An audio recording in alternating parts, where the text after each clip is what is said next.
Et coucou. Bon, vous le voyez, j'ai pas bonne mine, hein, chose normale. Qu'est-ce que je voulais vous dire? Donc, l'audience en lui-même, euh, alors, qu'est-ce que je pourrais dire de l'audience? On est arrivé en avance.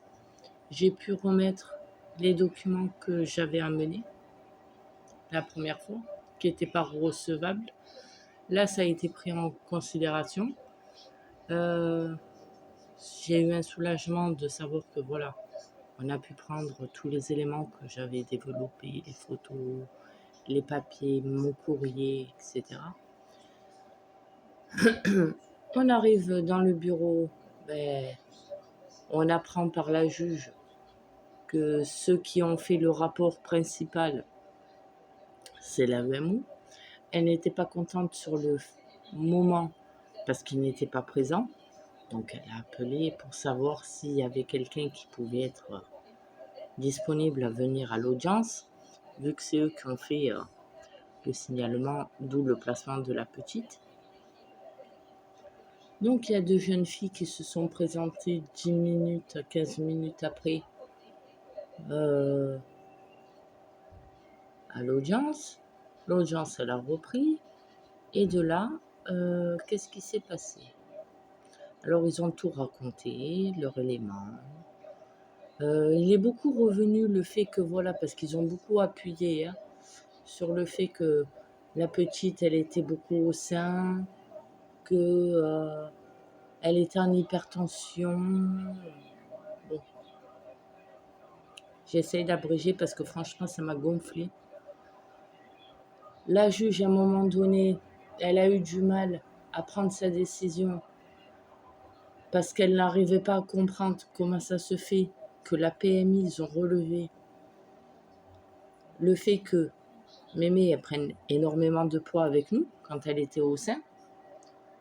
Et depuis qu'elle est placée, elle a fait quand même 2 familles d'accueil avant d'atterrir à la pouponnière. Et depuis qu'elle est placée, au contraire, elle a perdu du poids. Elle n'en a pas repris, elle en a perdu. Ou du moins, elle n'en prend pas suffisamment. Alors, ça l'a interloquée à la juge. Elle n'était pas vraiment pour le placement de la petite, honnêtement. Et elle devait prendre sa décision finale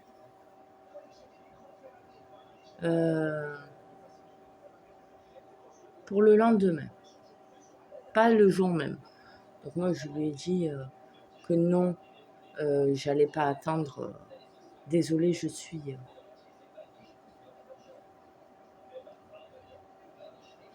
je n'ai pris aucun cachet, je n'ai pris aucun stupéfiant. Pour que ça soit bien clair, hein, qu'on ne pense pas que. J'ai ma cigarette électronique qui est juste là. Voilà. Déjà, j'ai arrêté de fumer, ça fait quelques jours. Donc c'est tout récent. Je suis à ça. Et je vous avoue que même en ayant pris ça, j'hésite à prendre une cigarette. À aller au tabac et à prendre une cigarette. Là, mon mari il est sorti, il a pris sa cigarette électronique. Mais du moins, je suis à deux doigts de couper la vidéo pour lui dire prends un paquet. Donc, on va éviter et je prends sur moi. On n'a pas dormi de la nuit. Ça fait quelques jours déjà que le sommeil il est très agité, qu'on dort très peu. Et là, il faut que j'arrive à tenir. Donc en fait, excusez-moi si je me répète ou si j'en reviens et que je l'ai déjà dit, pardonnez-moi. La juge, elle m'a un peu reproché de faire mes vidéos, mais en même temps, elle peut pas trop me le reprocher parce que, enfin du moins, elle peut pas trop me dire grand-chose parce que je n'ai pas franchi la limite, comme elle m'a dit. J'ai bien retenu la leçon. Je ne diffuse plus les noms, ni... Voilà. Donc, tant que je ne franchis pas la limite, elle ne peut rien me dire. Elle n'est pas d'accord, mais elle ne peut rien dire. Je ne franchis pas la limite. Ensuite, pour en revenir à Mémé, elle était pas trop d'accord pour le placement, mais voilà, ils en ont rajouté. Donc du coup, elle est placée pendant 3 mois. Dans la soirée hier soir, j'ai pu obtenir le rendez-vous avec, enfin le calendrier avec Lilou. Lilou, je la vois le 16. Ensuite, le 16, le matin, je vois Lilou de 10h à 11h. Et l'après-midi, je dois recourir, une fois que j'ai terminé, je dois recourir pour aller de l'autre côté de Marseille, quasiment, pour aller au lieu de visite pour Esmé. Esmé, on a le droit de la voir une fois par semaine, à la pouponnière.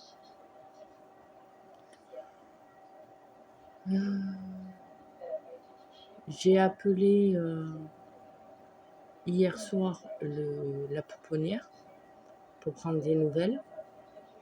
Je lui ai demandé si on pouvait laisser un petit message.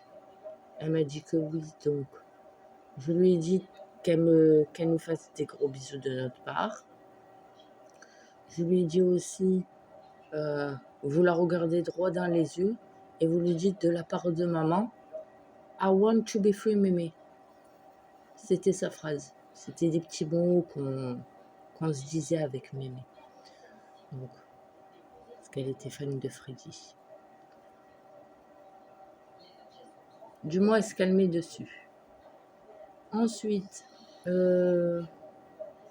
j'ai demandé si je pouvais ramener du linge le 16 à 14h. Donc, on m'a dit oui. Donc, je prendrai du linge de la maison pour qu'elle ait les affaires de la maison, pas des affaires de la pouponnière, quoi. Et j'ai posé la question si, vu que j'allaitais jusqu'à présent la petite, parce que là-bas, apparemment, c'est des infirmières, ça n'a rien à voir avec famille d'accueil. Voilà, c'est que des professionnels. Donc, j'ai posé la question si, à tout hasard, on pouvait prendre le lait que j'avais mis au congélateur pour lui donner en biberon. Donc, elle m'a dit c'est faisable, mais faut que je pose la question à la supérieure, de une. Et de deux, elle m'a dit que c'était aussi envisageable de tirer mon lait sur place et eux, ils le prennent, ils le mettent directement en stockage. Donc, j'ai dit ok, il n'y a pas de souci. Là, aujourd'hui, j'ai vu qu'elle ne m'a pas rappelé, donc j'ai rappelé. Elle va bien, elle a pris le bain, elle a pris un peu le biberon. Après, elle a fait la sieste, apparemment. Là, je crois qu'elle se repose. Enfin, du moins, elle se reposait quand j'avais eu au téléphone. J'ai demandé si je pouvais ramener 1 ou 2 photos de moi et son papa. Donc, elle m'a dit que oui. Donc, ça, je pourrais la rajouter avec le linge.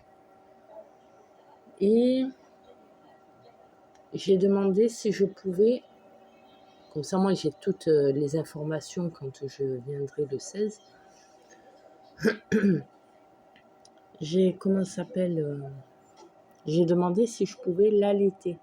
Étant donné qu'on m'a parlé de tirer mon lait sur place pour qu'ils le prennent, tant qu'à faire, j'ai dit, est-ce que je peux l'allaiter? Donc, elle m'a dit, vous la voyez tous les combien? 1 fois par semaine? Oui, c'est envisageable. Donc, déjà, je pourrais éventuellement allaiter la petite.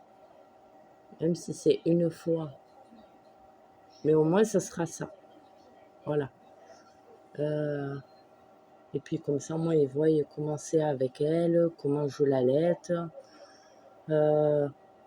Comment sont les petits rituels que j'avais avec elle, s'il y a des choses à reprendre ou pas, vu que c'est des professionnels, on verra bien.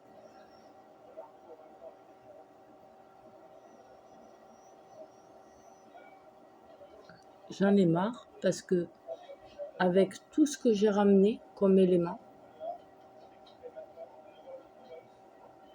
même si je n'avais pas des éléments béton. Mais en attendant, il y a un truc qui me tilte. La juge, elle m'a reproché le fait que je fasse des vidéos. Après, elle m'a posé la question si c'est par rapport à une question financière. Parce qu'il y en a qui se font payer. Moi, j'en suis pas à ce stade-là. Je m'en fous complètement. Moi, tout ce qui m'intéresse, c'est mes enfants. Si je partage tout ce qui se passe, c'est parce que j'en ai marre que la situation est perdue. Qu'on me mette des étiquettes, qu'on me mette des machines, des autocollants, des étiquettes, des images, comme quoi que on est malade, comme quoi que on ne sait pas s'occuper de nos enfants, comme quoi que, je ne sais pas, les personnes, elles nous voyaient. Celles qui ont fait les rapports, elles nous ont vus moins d'une heure en l'espace de 2-3 fois. Qu'est-ce que tu veux faire un rapport comme ça? Et bizarrement, le rapport de la TISF qui, elle venait pendant 5 heures, de 1 heure de l'après-midi jusqu'à 17 heures, allez, 4 heures, on va dire. Entre 4 et 5 heures, elle venait. Bizarrement, son rapport à elle, il n'y est pas. Il n'y a que les heures. Et elle, il n'y a aucun rapport de la TISF quand elle était chez moi, ce qu'elle faisait pas, ce qu'elle nous voyait faire avec la petite ou pas. Bizarrement, elle, il n'y a rien du tout. La juge, en plus, qui me reproche certaines de mes vidéos, parce que je suis insolente envers le personnel, même si on n'entend pas leur prénom ni rien du tout, que je ne franchis pas la limite. Mais voilà, je suis quand même assez insolente dans certaines de mes vidéos. Ben, je sais pas, elle voit ces vidéos-là. Elle voit pas les vidéos de quand elle était avec nous, quand on a vu Lilou, elle se met en photo. Elle voit pas tout ça. Je sais pas, moi. Donc, du coup, madame, il a fallu qu'elle prenne sa décision, qu'elle réfléchisse, parce qu'elle a vu quand même à 2 ou 3 fois les photos. Ouais. Ils ont bien parlé du regard fuyant, etc. Et elle avait les photos en face de elle-même. Elle a simplement dit, je ne peux pas prendre ma décision maintenant. Donc déjà, tu as une bouffée d'angoisse et du stress qui monte parce que tu te dis, putain, j'ai fait ce qu'on m'a demandé. J'ai honoré tous les rendez-vous. J'ai appliqué à la lettre certains conseils, même si certains n'ont pas été efficaces.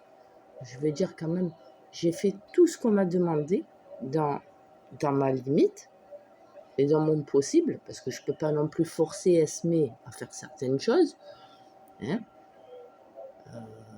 comme la prendre par exemple en position fœtus, comme elle était dans mon ventre, toute recroquevillée sur elle-même. Ça, je ne peux pas le faire. J'ai quand même un cœur, même si on m'a dit, ouais, elle est élastique et tout, elle craint rien, elle sent rien et tout. Non, je suis désolée, moi je m'imagine moi à sa place, c'est inconfortable. Donc, j'ai essayé quand même, et je l'ai tenu au courant. Malheureusement et visiblement, ça n'a pas servi à grand-chose. Hein. Au plus tu fais, et au moins, on te laisse de chance. C'est pas grave. Mon avocate, elle m'a dit, Madame Michi, encore une fois, arrêtez vos vidéos. Ben non, en fait, j'ai réfléchi. Ben non, j'arrêterai pas. Il faut que les gens ils me voient comment je suis dans mes états. Il n'y a pas que quand je suis heureuse, avec la petite, à faire gousi-gousi, à faire la con. Il n'y a pas que quand je suis en visite médiatisée, où c'est que voilà, je suis heureuse. Oui, mais moi j'aimerais quand même montrer à tout le monde qu'effectivement, il y a une faille quelque part dans le dossier global de mes filles qui fait que si elles maintiennent du placement, oh, c'est bon, ça fait 10 ans quand même. En 10 ans, j'ai jamais obtenu de week-end à la maison. Alors, J'ai jamais obtenu de week-end à la maison. Oula, on va encore me le dire. Laetitia, ta bouche. Ben non, je suis désolée. J'en ai marre de me taire. Parce qu'effectivement, il y a un problème quelque part. Alors, parents défaillants, parents pas sécurisants, parents, toutes sortes de parents négatifs, néfastes, hein, on me sort. Mais en attendant, en me disant, comme sort, je suis un parent qui ne veut pas reconnaître que je suis malade. Donc après, elle m'a dit, vous ne souffrez, je ne pense pas, Madame Miché, que vous souffrez de psychose. Par contre, d'une souffrance réelle concernant le placement de vos filles, d'une grosse douleur, oui, ça oui. Vous êtes en grande douleur. Mais rends-moi les bordel, et je ne souffrirai plus. Du moins, ma souffrance et ma douleur s'atténuera au fur et à mesure. Le plus gros, il sera déjà parti. La plus grosse souffrance, elle sera partie.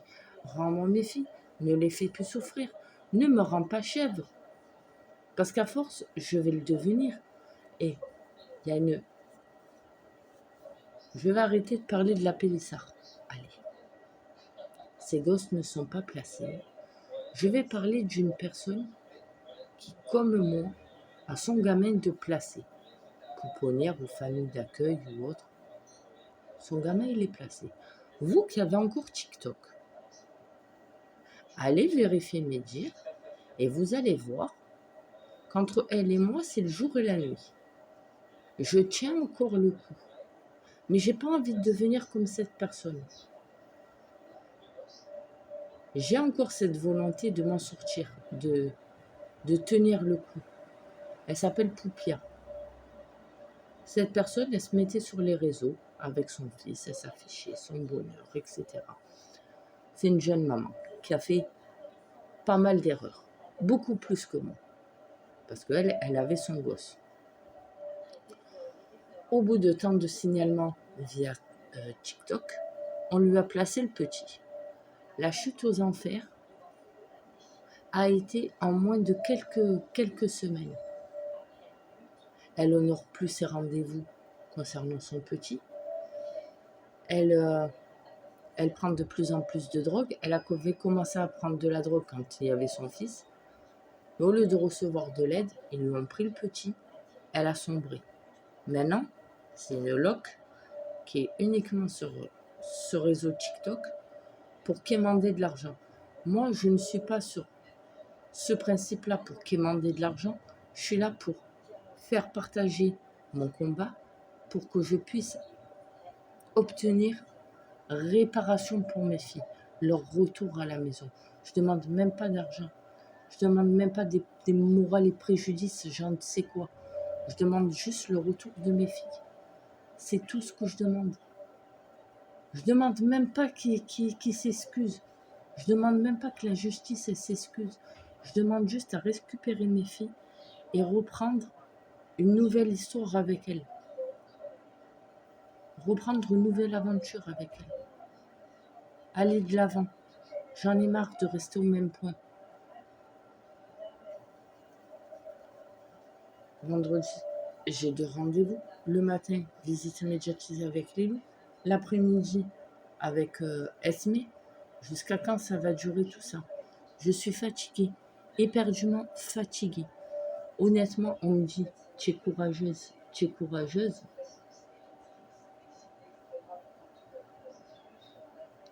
Je suis pas si courageuse que ça. Je survis. Courageuse, je ne le suis pas. Je survis. Je sais même pas comment je fais pour être debout. Honnêtement. Je me mets constamment de l'espoir pour essayer d'avancer. Comme là, j'essaye d'avoir de l'espoir. Pouvoir allaiter ma fille. Vendredi 16 quand je vais la voir. Est-ce que ça va m'être accordé ou pas? Je n'en sais rien. Peut-être que l'ASE, ils vont voir ça. Peut-être que l'AEMO, ils vont voir ça. Ils vont appeler la pouponnière. Ah non, stop, hein. Vous l'appelez, vous lui dites non. J'en sais rien. Je sais plus. Mon avocate qui est encore en vacances, elle revient à la fin du mois. Il faudra que je fasse un point avec elle, ce que je peux faire ou pas. Tenter, pourquoi pas, de faire appel de la décision. Est-ce que ça va mener à quelque chose ou pas? J'en sais rien. Après tout, ça fait 7 gosses. Hein. Je le vois hein, sur les commentaires. Hein. C'est quand même la 7e qu'on me place. Hein. Au bout d'un moment, il faudrait que moi-même, je me pose les bonnes questions. C'est peut-être moi qui ai un problème, effectivement. Lequel? Va peut-être falloir que j'aille vraiment voir. Hein, pour voir si effectivement c'est moi le problème. Parce que, à force qu'on me répète, pas verbalement, mais par écrit, pas sur les mêmes vidéos, sur différentes vidéos, il y a beaucoup de commentaires qui ressortent. Et c'est à peu près les mêmes. Il faut se poser les bonnes questions, c'est quand même la 7e. Oh, peut-être bientôt le 8e, mais il va être en route. Mais on croit que je fais des gosses par manque d'affection. Non, j'ai fait des enfants par amour. La preuve. On me place Esmé pendant 3 mois. Les autres, je ne les vois pas. Je n'ai aucune enfant à ma charge et j'ai encore les prestations. Expliquez-moi. Parce que soit c'est moi qui ai vraiment un problème, soit c'est l'État qui veut me faire péter les plombs. C'est pas possible. En fait, la société veut que je dise à tout le monde que je suis une quémandeuse d'argent. Mais non, je ne suis pas une quémandeuse d'argent parce que j'arrête pas de le dire. Et si j'arrête pas de le dire, c'est qu'au bout d'un moment, il y a le risque qu'on me les retire, les prestations. Mais qu'on me les retire parce que je ne suis pas en mesure de m'occuper de mes filles, bordel. Ils en sont à me faire réfléchir, à me faire trotter et à me faire gamberger à ce point-là.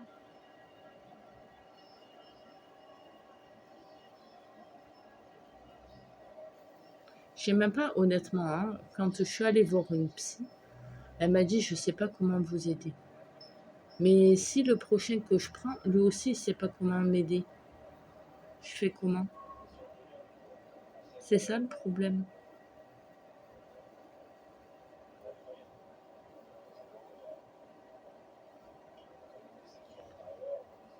Voilà, alors je survis. Si on me pose la question, je survis. Mon avocate, elle m'a dit, tenez encore jusqu'à mon retour, après on discute. Je vous lâcherai pas. Je vais bien attendre encore. Mais franchement, même là, j'ai pas bonne mine. Il y a quelques semaines de ça, j'avais bonne mine. J'avais une bonne fatigue, ça se voyait que j'avais une bonne fatigue. Là, franchement, j'ai une fatigue de merdasse. Je ressemble à une loque comme ça. Ils vont me faire dépérir, hein. Ou alors ils vont faire en sorte que j'en ai tellement marre, je prends ma clique, ma claque, et bye bye. Je me casse. Hein. Je fais ma vie dans un autre pays. C'est pas possible. Ils veulent renforcer le lien. Ouais, super. Ils me mettent une fois par semaine. Mais, je sais pas, j'avais déjà toute une aide derrière moi. Et celles qui n'ont pas été là, derrière moi, correctement, c'est eux qui m'ont fait un rapport de merde. Je comprends plus. Enfin bref, voilà. Aujourd'hui, je suis pas très bien.